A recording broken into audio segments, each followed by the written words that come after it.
अगर आप Excel use करते वक्त माउस का बहुत ज्यादा इस्तेमाल करते हैं तो सिंपली मैं कहूँ तो आप टाइम को वेस्ट कर रहे हो अपना। आपने कभी प्रो एक्सेल यूजर को देखा है कि वो कितना यूज करते हैं माउस को? बहुत ही मिनिमम। ज्यादातर काम वो अपना कीबोर्ड से ही कर लेते हैं। वो ये ऐसा कर कैसे सकते हैं? उनकी इतनी स्पीड कैसे होती है उनके कामों को कंप्लीट करने की? जिन कामों को करने के लिए आपको घंटों लग जाते हैं उन कामों को चंद मिनटों में कर देते हैं। ये कैसे? वो होता है एक्सेल में जो अवेलेबल है शॉर्टकट्स, उनकी वजह से। अब आपको होगी कि एक्सेल में तो बहुत सारे शॉर्टकट्स है ना? तकरीबन 700 से ज्यादा शॉर्टकट्स है जितना मैं जानता हूँ। क्या मुझे सब आते? नहीं, मैं जरूरी शॉर्टकट्स को जरूर जानता हूँ। 6 साल से मैं यूज कर रहा हूँ। चलिए, उसमें से मैं टॉप 10 एक्सेल शॉर्टकट बताता हूँ जो हर किसी को पता होने चाहिए जो एक्सेल का यूज कर रहा है। शुरू करते हैं शॉर्टकट नंबर 1 से। शॉर्टकट नंबर 1 है अपना कंट्रोल-C और कंट्रोल-V, कॉपी एंड पेस्ट। सिंपल। हमें जैसे कि मुझे प्रशांत नाम यहाँ पे चाहिए डी कॉलम में, तो मैं कैसे करूंगा? राइट क्लिक करके कॉपी करके फिर राइट क्लिक करके पेस्ट करूंगा? नहीं, कितना टाइम किसके पास है?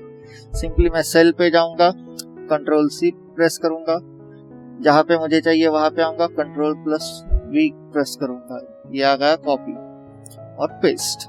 ठीक है, अगला शॉर्टकट है कंट्रोल-Z और कंट्रोल-Y, अंडू और रीडू। अब अंडू का मतलब क्या होता है कि एक स्टेप बैक जाना। जैसे अभी मैंने यहाँ पे पेस्ट कर दिया, मैं चाहता हूँ कि मैं एक स्टेप पीछे चला जाऊँ, तो मैं कंट्रोल-Z करूंगा, राइट? तो हट गया स्टेप, मैंने डिलीट नहीं किया, मैं एक स्टेप पीछे चला गया। अब मैं ये चाहता हूँ कि अरे मुझे समझ में आया कि मैंने गलत कर दिया, एक स्टेप पीछे आके मैं वापस उसी स्टेप को दोहराना चाहता हूँ, तो क्या मैं फिर से कंट्रोल-C कंट्रोल-V करूंगा? नहीं, मैं सिंपली कंट्रोल+Y प्रेस करूंगा। याद रखिए, कंट्रोल-Z अंडू के लिए, कंट्रोल+Y रीडू के लिए, कंट्रोल-Z एक स्टेप पीछे आने के लिए, कंट्रोल-Y एक स्टेप आगे जाने के लिए। चलिए आगे बढ़ते हैं अगले शॉर्टकट की ओर, कंट्रोल+एरो की। अब जब आप बहुत बड़े डेटा पे काम करते हैं तब ये शॉर्टकट्स बहुत ही काम के हैं। ये क्या करते हैं? हमें हमारे लाइन के या रो के या कॉलम के सबसे आखिरी वाली कंटिन्यूअस सेल में पहुंचा देते हैं। यहाँ पे कंटिन्यूअस डेटा है, हमारा डेटा जहाँ एंड हो रहा है उस सेल में पहुंचा देते हैं। जैसे मैं चाहता हूँ कि मैं ज्वाइनिंग ईयर वाले सेल में चला जाऊं, मतलब H3 पे, तो मैं सिंपली कंट्रोल+राइट एरो प्रेस करूंगा। ये देखिए, मैं एक ही प्रेस में जंप कर दिया, है ना? मैं चाहता हूँ कि मैं एंडिंग रो में चला जाऊं, लास्ट रो में चला जाऊं, तो कंट्रोल+डाउन एरो। वैसे ही आप हर एरो का इस्तेमाल कर सकते हैं। अब इसी से जुड़ा हुआ अगला शॉर्टकट भी है हमारा, कंट्रोल+Shift+एरो कीज। अब हमने यहाँ पे क्या किया था? कंट्रोल+एरो कीज प्रेस की थी, लेकिन मैं चाहता हूँ कि मैं ये रेंज सिलेक्ट करूँ, कहाँ से एम्प्लॉय आईडी से लेके ज्वाइनिंग ईयर तक, ये जो रो नंबर 3 है उसे मैं सिलेक्ट करूँ। तो बस कंट्रोल+Shift+एरे, ठीक है, प्लस मतलब मैं जोड़ रहा हूँ, बस कंट्रोल-Shift और एरो दबाऊंगा मैं, राइट वाला, तो सिंपली मेरा डेटा सिलेक्ट हो जाएगा। अब मैं वैसे ही चाहता हूँ कि मैं एक कॉलम के डेटा को सिलेक्ट करूँ पूरा, तो कंट्रोल-Shift+डाउन एरो, ये देखिए सिलेक्ट हो गया। अब इसमें एक ड्रॉबैक क्या है? जैसे यहाँ पे एक ब्लैंक सेल आ जाता है, तो देखो क्या होता है, कंट्रोल-Shift+डाउन एरो करता हूँ, क्या इसने पूरा डेटा सिलेक्ट किया? नहीं। अगर आप नीचे जाओगे तो आपको पता चलेगा कि यहाँ पे ब्लैंक सेल था बीच में, इसीलिए इसने वहीं पे रोक दिया कंट्रोल एरो को। तो ये बात याद रखिए। इसके लिए आप ऐसा कर सकते हैं कि पहले कंट्रोल-A से डेटा को सिलेक्ट कर लीजिए पूरा, और चलिए आगे देखते हैं उसे कैसे सॉल्व करना है। तो F2, अब एडिट सेल, जैसे यहाँ पे हमें डेटा एडिट करना है, यहाँ पे मेरा नाम लिखा हुआ है, मैं चाहता हूँ कि यहाँ पे मेरा सरनेम भी लिखा हुआ हो, तो मैं क्या, एक ऑप्शन तो ये है कि मैं इस सेल पे जाऊंगा, माउस से डबल क्लिक करूंगा, स्पेस दूंगा और अपना नाम टाइप करूंगा, है ना। लेकिन फिर वही बात आ गई कि हम माउस का बहुत यूज कर रहे हैं, तो इसके बजाय हम F2 दबाएंगे और स्पेस अगर होगा तो डायरेक्टली नाम लिखेंगे, अगर नहीं है तो स्पेस देके हमारा नाम लिखेंगे, है ना। अब आगे बढ़ते हैं अगले शॉर्टकट की ओर। अब ये देखिए, यहाँ पर मुझे डेटा ठीक से नहीं दिखाई दे रहा। अब इसके लिए हम जनरली क्या करते हैं, जैसे मुझे बी कॉलम का डेटा ठीक से नहीं दिखा रहे, तो मैं चाहता हूँ कि कॉलम को ऑटो फिट करूँ, तो मैं बी कॉलम को सिलेक्ट करता हूँ और ये जो सिंबल आता है, ये दोनों साइड जाने वाले एरोस का, उस पर डबल क्लिक करता हूँ, है ना। लेकिन अगर आपके पास 25 रोज है या 50 कॉलम्स है, तो क्या हम हर कॉलम को ऐसे ही करेंगे? नहीं, हम सिंपली पूरे डेटा को सिलेक्ट करेंगे कंट्रोल ए से अल्ट HOI, याद रखिए अल्ट HOI। अगर आपको नहीं पता था तो ये लिख लीजिए, बहुत ही ज्यादा यूज होता है ये शॉर्टकट। आगे बढ़ते हैं। अब ये है ऑटो सम। जैसे मुझे अब यहाँ पे सम चाहिए, रमेश की, सुरेश की, महेश की, परेश की, नाम बहुत सिमिलर है ना। और मैं चाहता हूँ कि कॉलम्स के भी सम हो जाए, जैसे सब्जेक्ट 1 में टोटल कितने मिले, सब्जेक्ट 2 में, सब्जेक्ट 3 में, सब्जेक्ट 4 में। तो क्या मैं हर सेल में जाके इज इक्वल टू सम लगाऊंगा? नहीं, जरूरत नहीं है।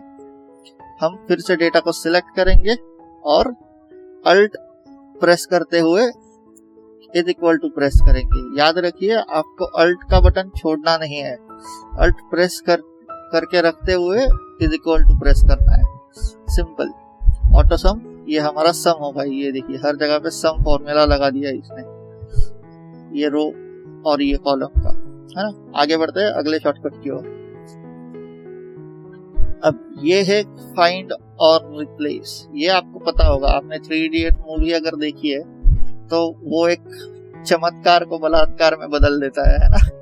थोड़ा सा मजाक वाला सीन था वो वर्ड में था और ये एक्सेल में है, लेकिन शॉर्टकट सेम है। अब यही शॉर्टकट आप वर्ड में भी यूज कर सकते हो फाइंड एंड रिप्लेस के लिए। जैसे मुझे कोई चीज ढूंढनी है, जैसे मैं चाहता हूँ कि अगर सपोज कीजिए यहाँ पे हजारों रोज का डेटा है, मैं चाहता हूँ कि मुझे दिल्ली वाला सेल ढूंढना है, तो मैं कंट्रोल F करूंगा और यहाँ पे दिल्ली प्रेस करके एंटर। ये देखिए दिल्ली NCR पे चला गया, है ना। मैं यहाँ पे रख देता हूँ, ठीक है। ये देखिए, अब हमें रिप्लेस करना है। मैं चाहता हूँ कि दिल्ली NCR की जगह पे सिर्फ दिल्ली लिखा हुआ हो, तो मैं सिंपल कंट्रोल F की जगह कंट्रोल H करूंगा। ये देखिए रिप्लेस की भी वैल्यू खुल गई। अब हमें क्या रिप्लेस करना है? दिल्ली NCR। रिप्लेस किसके साथ करना है? दिल्ली के साथ। Replace all. अगर आपने सिलेक्ट किया हुआ है, अगर मैं इस रेंज को सिलेक्ट करता और चाहे यहाँ पे डेटा हो, मतलब यहाँ पे पूरा यहाँ डेटा हो या इसके नीचे डेटा हो, लेकिन वो सिलेक्शन में से ही डेटा को चेंज कर देता है। याद रखिए ये चीज को। अगर आप कोई भी डेटा या कोई भी रेंज सिलेक्ट नहीं करते तो ये पूरे शीट में अप्लाई हो जाता है कंट्रोल, मतलब रिप्लेस का फॉर्मूला या रिप्लेस का फीचर। अब आगे बढ़ते हैं अगले शॉर्टकट की ओर। ये है कंट्रोल प्लस सेमीकोलन। याद रखिए, कोलन नहीं है, सेमीकोलन है। जैसे मैं चाहता हूँ कि यहाँ पे आज की डेट लिखी हुई है आ जाए, तो एक तो तरीका हुआ इज इक्वल टू टुडे लगाऊं मैं, है ना, तो आ गया। और दूसरा ये तरीका है कि कंट्रोल प्लस सेमीकोलन प्रेस कर दूं मैं। ये देखिए आज की डेट आ गई। अब याद रखिए एक चीज, आपकी सिस्टम की जो भी डेट होगी वही डेट आपको यहाँ पे कंट्रोल सेमीकोलन से या इज इक्वल टू टुडे से आएगी। ये चीज याद रखिए। तो आपके कंप्यूटर की डेट सही से सेट होनी चाहिए। आगे बढ़ते हैं अगले शॉर्टकट की ओर। अब control plus shift plus space या कंट्रोल स्पेस और कंट्रोल शिफ्ट स्पेस। अब ये किस लिए काम आता है? कंट्रोल स्पेस आता है कॉलम सिलेक्ट करने के लिए और शिफ्ट स्पेस आता है रो सिलेक्ट करने के लिए। अगर मैं control plus shift plus space press करता हूँ डेटा पे रहते हुए तो ये पूरे डेटा को सिलेक्ट कर लेगा, याद रखिए। अब यहाँ पे जैसे एक्सेल में शॉर्टकट्स है काम करने के लिए, वैसे ही फॉर्मूला के भी शॉर्टकट्स आ गए हैं। वैसे ही एक बहुत ही यूजफुल फॉर्मूला हमने देखा था नेस्टेड इफ का, है ना, तो उसका ही एक शॉर्टकट वाला वर्जन भी आ गया है जिसे हम कवर करेंगे अगले वीडियो में। वो फॉर्मूला है इफ एस का। तो उसकी अपडेट पाने के लिए इस चैनल को सब्सक्राइब जरूर कीजिए, लाइक जरूर कीजिए अगर ये ट्रिक्स या ये शॉर्टकट्स आपको काम के लगे हो, और कमेंट जरूर कीजिए कि आपको इनमें से कौन से शॉर्टकट पता थे।